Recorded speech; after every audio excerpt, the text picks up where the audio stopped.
एक बार की बात है, एक छोटा सा पिल्ला सड़क पर चल रहा था।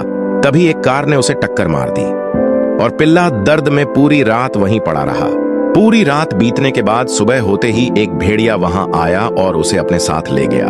भेड़िया उसे अपने भोजन के स्थान पर ले गया। जब सुबह हुई तो पिल्ला भूख से बेचैन होने लगा। भेड़िए को देखकर पिल्ला उसके पास गया।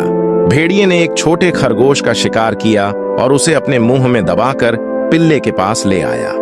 इस तरह भेड़िए ने कुत्ते को धीरे धीरे जंगल में शिकार करना और जीवन जीना सिखाया। अब पिल्ला एक पिटबुल कुत्ता बन गया था और जंगल में रहना सीख गया था।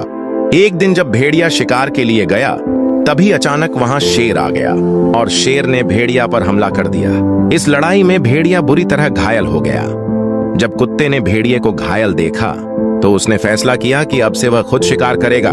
जब कुत्ता शिकार कर वापस आया, तब तक भेड़िया मर चुका था। भेड़िए के जाने के बाद कुत्ता जंगल में अकेला रह गया।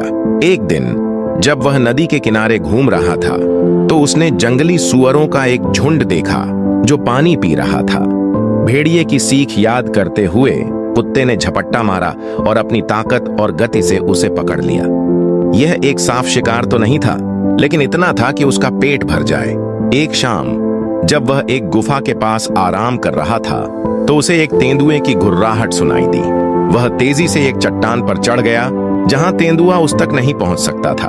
तेंदुआ नीचे चक्कर लगाता रहा, लेकिन आखिरकार उसका धैर्य टूट गया और वह चला गया। फिर एक दिन जब कुत्ता शिकार कर रहा था तो वही शेर वहां आ गया जिसने भेड़िए को मारा था। शेर ने कुत्ते को मारने के लिए झपट्टा मारा तो कुत्ता भागने लगा। पास में एक तेज बहती नदी थी। कुत्ता नदी में कूद गया, शेर भी उसके पीछे कूदा। दोनों पानी में बहने लगे। तभी कुत्ते ने अपनी बुद्धि का इस्तेमाल किया और पास के एक पेड़ की जड़ को अपने मुंह से पकड़ लिया। इस तरह वह डूबने से बच गया, लेकिन शेर नदी की तेज धारा में बह गया।